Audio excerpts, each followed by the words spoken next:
গিয়ে দ্রৌপদীর চুলের মুষ্টাটা ধরে টানতে টানতে নিয়ে এসো।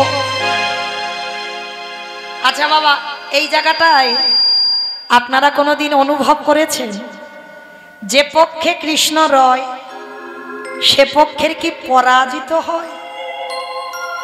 তাহলে যাদের সঙ্গে কৃষ্ণ থাকে তারা কেন পরাজিত হবে? তাহলে পাণ্ডবদের দলে যখন কৃষ্ণ রইল তাহলে পাণ্ডবরা হারলো কেন পাশা খেলায়? কি বাবা, কুরুক্ষেত্রের মাঠ থেকে যাদেরকে জয়ী করে ফেরালো পাশা খেলায় কি জয়ী করাতে পারতো না? এ প্রশ্নটা আমার নয় বাবা, আপনাদেরও নয়। দ্বারকায় কৃষ্ণ সখা উদ্ধব করেছিল। উদ্ধব কৃষ্ণকে প্রশ্ন করেছিল, সখা